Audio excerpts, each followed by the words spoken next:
চারটা জিনিস সৌভাগ্যের লক্ষণ, এটা যদি পাও খুব ভালো। কয়টা? সবাই বলেন কয়টা? চারটা জিনিস সৌভাগ্যের লক্ষণ। এক নাম্বার আল মারআতু সালেহা, নেককার স্ত্রী। দুই নাম্বার আল মাসকানুল ওয়াসিআ, প্রশস্ত বাড়ি। তিন নাম্বার আল জারু সালেহ, গুড নেইবার, ভালো প্রতিবেশী। চার নাম্বার আল মারকাবুল হানি, মানে ভালো বাহন বা যানবাহন। এই চারটা থাকলে এটা একটা সৌভাগ্যের আলামত, খুশনসিব।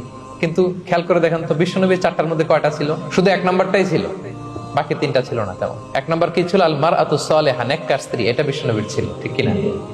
দুই নাম্বার আল মাসকানুল ওয়াসি, স্পেশাস হাউস, বড় ঘর, বিশ্বনবীর ছিল না? মক্কায় না মদিনায়? মদিনার ঘরগুলো দেখেন, এক এক বিবির এক এক ঘর, ছোট্ট ঘর, খেলে হাইটা এসে বসতে পারে আর শুইতে পারে। তিন নাম্বার আল জারু সালেহ, ভালো প্রতিবেশী ছিল। মক্কায়ও না মদিনায়ও।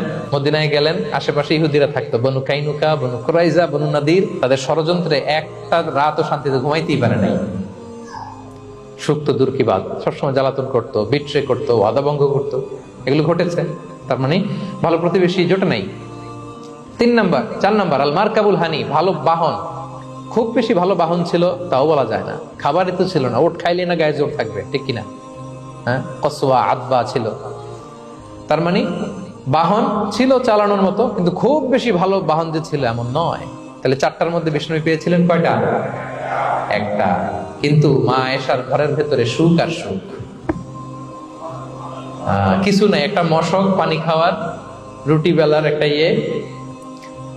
জাজিম, এমন জাজিম, খেজুর পাতার চাটাই দিয়ে জাজিম। বিষ্ণুনবী সেখানে শুলে চাটাইয়ের দাগ পিঠের মধ্যে লেগে যেত। মাদুর বা চাটাই চিনেন আপনারা? বাংলাদেশে দেখেননি? ওই চাটাইয়ের মধ্যে বিষ্ণুনবী শুয়ে পড়লে, ঘুম থেকে উঠলে ওই চাটাইয়ের দাগ পিঠের মধ্যে বসে যেত। কিন্তু ঘর ভরা সুখ আর সুখ।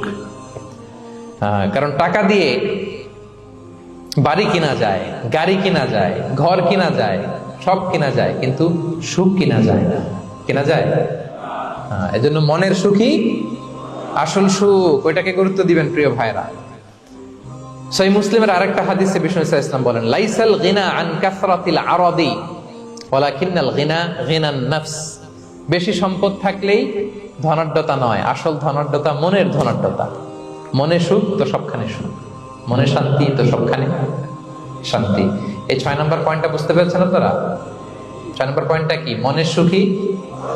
সবাই বলবেন মনের সুখী। 7 নম্বর হচ্ছে never be greedy, expect less. বেশি প্রত্যাশা করতে যাবেন না, লোভী হবেন না। লোভ আপনার সুখ কেড়ে নিবে। লোভী কখনো সুখী হয় না। লোভীর পকেট কখনো ভরে না, যতদিন এটা ভরবে না। লোভী হব আমরা না, অতিরিক্ত প্রত্যাশা করব না, অল্প প্রত্যাশা করবো। I'm not talking about the goal. Goal should be bigger and higher. But I'm talking about expectation. বেশি এক্সপেক্ট করা ভালো না। খুব প্রত্যাশা নিয়ে রাখছেন, কিছু পান নাই, দেখবেন যে কষ্ট লাগবে, ঠিক কিনা? আর কোনো এক্সপেকটেশন নাই, এরপরে যেটা পাবেন ওইটাই লাভ। যেটা পাবেন ওইটাতেই ভাল লাগে, সুখ লাগে। এজন্য এক্সপেকটেশন যেন বড় না হয়। বেশি খাই যেন না করি।